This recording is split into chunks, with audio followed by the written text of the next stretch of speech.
This channel does not promote any violent, harmful, or illegal activities. All content provided by this channel is meant for an education purpose only.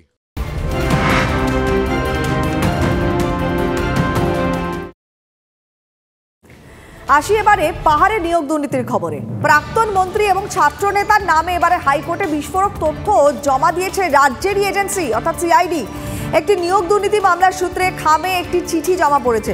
সূত্র মারফত জানা যাচ্ছে GT এলাকাতে ৩২৩ জন শিক্ষক নিয়োগ নিয়ে বিচারপতি বিশ্বজিৎ বসুর কাছে সরকারি আধিকারিকের চিঠি জমা পড়েছে।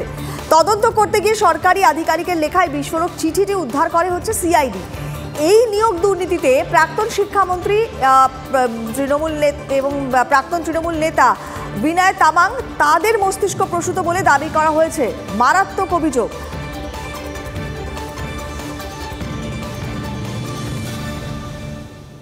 সুশোভন আমাদের সঙ্গে রয়েছেন, একটু সুশোভনের সাথে কথা বলবো।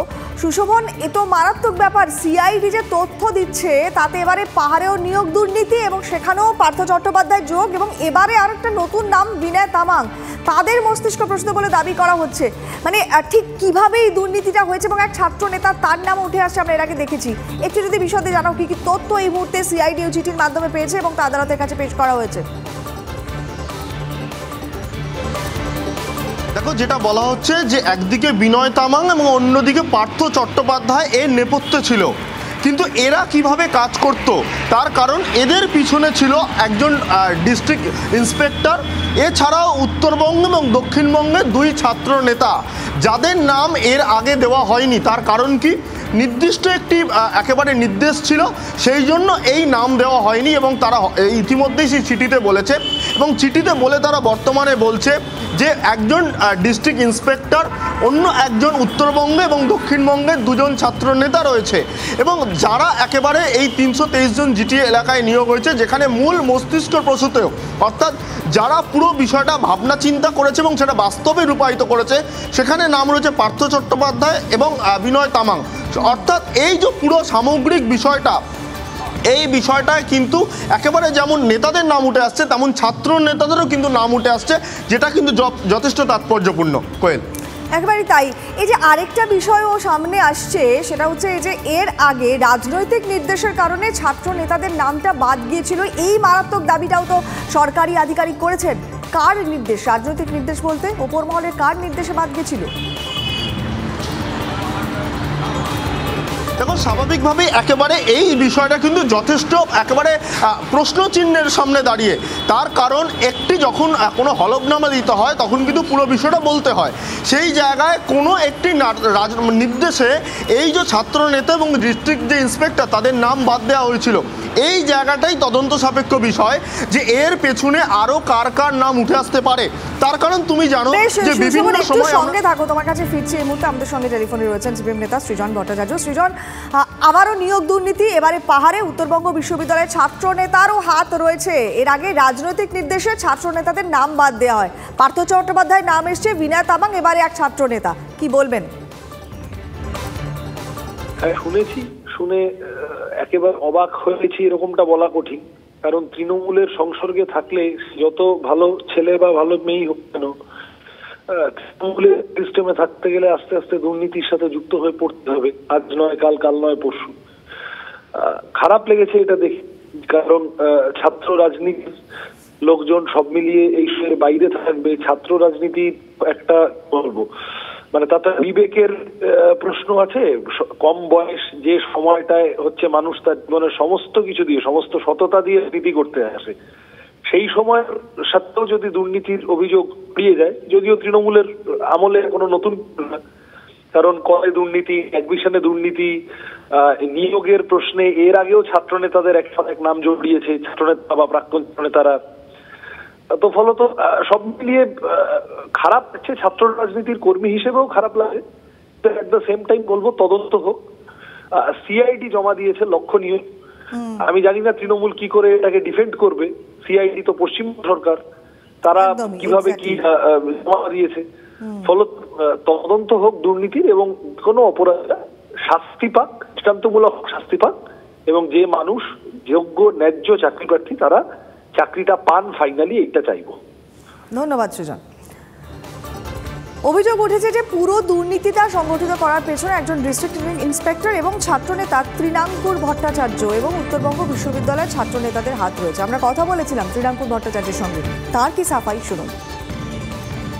তৃণাঙ্কুর বাবু, আপনার নামে একটি চিঠি জমা পড়েছে যেখানে বলা হচ্ছে আপনি নাকি 323 জন জিটিএ টিচার রিক্রুটমেন্ট করে দিয়েছেন, কি বলবেন? দেখুন, এই প্রসঙ্গে এমন কিছু জানা নেই, আপনার কাছ থেকে আমি প্রথম শুনলাম। তো যদি এমন কোনো কথা হয়ে থাকে তবে অনুরোধ করবো প্রশাসনের দৃষ্টি আকর্ষণ করতে এবং ইমিডিয়েট ভাবে কমপ্লেন করতে, এবং সেইখানে যদি আমার দূর দূরান্তেও কোনো যোগ বা কোনো যোগাযোগ বা কারোর সঙ্গেও কোনো সম্পর্ক খুঁজে পাওয়া যায় তবে আমাকে মানে যে কোনো রকম শাস্তি আমি পেতে প্রস্তুত। তবে এরকম অনেক ইলেকশন আসছে, তো এরকম অনেকগুলো গাঁজাখুরি ব্যাপার স্যাপার বেরোবে। আমি ইয়েতে বিষয়ে ভাবার মতন সময় দেয় আমাদের নেই। তবে এটা ভাবতে ভালো লাগছে যে ছাত্র যুবদের আজকাল ভয় পাচ্ছে। যাদের এরকম বলেছেন তাদের মানসিক সুস্থতা কামনা করি। পরে খবরে আসবো, কলেজের অনুষ্ঠানের টাকা আত্মসাতের অভিযোগ এবারে তৃণমূল ছাত্র পরিষদের বিরুদ্ধে। অভিযোগ উঠছে প্রায় 1 বছর আগে পাস আউট ছাত্র বিবেক সিংকে কলেজের অনুষ্ঠানের দায়িত্ব দেয় জিবি। সেই মতো বিবেকের ব্যক্তিগত ব্যাংক অ্যাকাউন্টে 4 লক্ষ টাকা দেওয়া হয় বলে অভিযোগ। এরপর বছর পেরিয়ে গেছে, আজও ওই কলেজের অনুষ্ঠানটা হয়নি। ঘটনার প্রতিবাদে আনন্দমোহন কলেজের অধ্যক্ষের ঘরে ঘেরাও বিক্ষোভ ছাত্রদের। আমাদের সোশ্যালের নামে 27 এপ্রিল মাসে 2023 এপ্রিল মাসের 27 তারিখে ওরা একটা অ্যামাউন্ট 4 লক্ষ টাকা তুলেছে, ওরা সোশ্যাল করবে বলে। বিবেক সিংহ একটা টাকা তুলেছে যে সোশ্যাল। বিবেক সিংহ আমাদের কলেজের বহিরাগত স্টুডেন্ট। এটা তো কলেজ ফান্ড, প্রিন্সিপাল ওকে 4বার ওয়ার্নিং দিয়েছে, 3বার না 4বার। তোর কর্তব্য কি প্রোগ্রামটা নামানো, ও প্রোগ্রামও নামাচ্ছে না, কলেজেও আসছে না, প্রত্যেকবার ও ডেট নিয়ে ডিলে করে, কলেজে প্রোগ্রামও করছে না। এবার কিছুদিন আগে প্রোগ্রামও ফেসবুকে ছাড়লো, কিন্তু কালকে রাত্রি 12টার পর ও স্ট্যাটাস দিচ্ছে যে 5th সেমের কারণে নাকি প্রোগ্রাম ক্যান্সেল। কিন্তু আমরা জানি ফ্রেশার্স তো একমাত্র 1st সেমের জন্য, 5th সেমের জন্য না, 1st সেমের জন্য। পরে খবরে আসছি, রাজ্যের স্বাস্থ্য পরিষেবা নিয়ে হতাশ এবং ক্ষুব্ধ মন্ত্রী নিজেই। সরকারি হাসপাতালে রাতে এক্স-রে হলো না মন্ত্রী সিদ্দিকুল্লাহ চৌধুরী। মেমারি গ্রামীণ হাসপাতালে তিনি তার পায়ের একটি অসুস্থতার কারণে এক্স-রে করাতে গিয়েছিলেন। ডাক্তার তাকে নির্দেশ দিয়েছিলেন যে এক্স-রে করাতে হবে, কিন্তু তারপরে প্রশ্ন উঠছে যে যেখানে মন্ত্রী পরিষেবা পেলেন না, সাধারণ মানুষের কি হবে? আর এই স্বাস্থ্য পরিষেবার হাল নিয়ে অবশ্য বিরোধীরাও কটাক্ষ করেছেন। মনতোষের কাছে যাব, মনতোষ সহকর্মী আমাদের সঙ্গে সরাসরি রয়েছে। মনতোষ, মন্ত্রী তিনি নিজে হাসপাতালে গেলেন, গ্রামীণ হাসপাতাল, সরকারি হাসপাতাল, তিনি নিজেই পরিষেবাটা পেলেন না। সাধারণ মানুষ তাদের সত্যি তো কি হবে, কি মনে করছেন? দেখো, এই ঘটনা কিন্তু প্রতিনিয়ত ঘটনা। যেহেতু মন্ত্রীর সঙ্গে ঘটনাটি ঘটেছে তার বিষয়টি প্রকাশ্যে এসছে। কারণ এই ধরনের ঘটনা যারা রোগীরা রয়েছেন, যারা সন্ধ্যের পরে যান বা ওপিডির বাইরে যে কোনো সময় যখন ট্রিটমেন্ট করতে যান তখন কিন্তু এক্স-রে পরিষেবা তারা পান না, এবং বিভিন্ন সময় তাদেরকে বর্ধমান মেডিকেল কলেজ হাসপাতালে রেফার করা হয়। এবং যেহেতু মন্ত্রীর সঙ্গে এই ধরনের ঘটনা ঘটেছে তাই মন্ত্রী উৎসাহ প্রকাশ করেছেন গোটা বিষয়টি নিয়ে, এবং বিষয়টি সামনে এসছে। কেন জেলায় কিন্তু বহু হাসপাতাল আছে যেখানে কিন্তু রাতের দিকে বা ওপিডির বাইরে এক্স-রে করা হয় না, এবং বিভিন্ন ধরনের যে সমস্ত ইমার্জেন্সি পরিষেবাগুলো আছে সেগুলো কিন্তু রোগীরা পান না। এবং এই ঘটনা কিন্তু শুধু এই যে মেমারি হাসপাতাল, এই হাসপাতালের ক্ষেত্রে নয়, জেলার বহু হাসপাতাল আছে যেখানে কিন্তু এই ধরনের সমস্যাগুলো রয়েছে। এবং যেহেতু মন্ত্রীর সঙ্গে গোটা বিষয়টি ঘটেছে, সাধারণ মানুষ এখানে রাতের বেলায় পরিষেবাটা পাচ্ছেন না, অন্তত এই এক্স-রে পরিষেবা তো পানি না। যেহেতু মন্ত্রী নিজে পেলেন না, তারপরে বিষয়টা সামনে এলো, এরপরে আদৌ নড়ে চড়ে বসবে হাসপাতাল কর্তৃপক্ষ?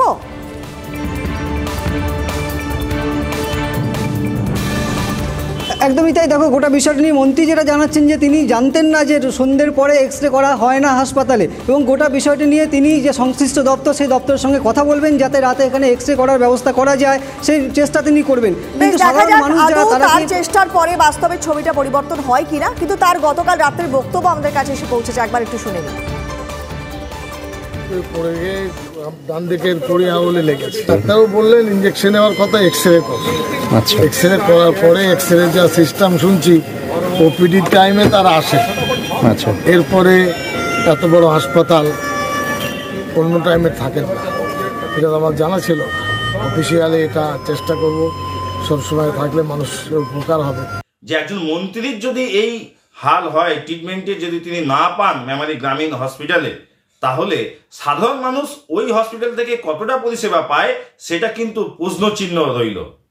আমরা মন্ত্রীর দ্রুত সুস্থতা কামনা করছি, এই রাজ্যের স্বাস্থ্যমন্ত্রীর পদত্যাগও দাবি করছি এই ঘটনার পরিপ্রেক্ষিতে, যে এখানে শুধু বড় বিল্ডিং আছে কিন্তু চিকিৎসা ব্যবস্থা বলে এই বাংলায় কিছু নেই।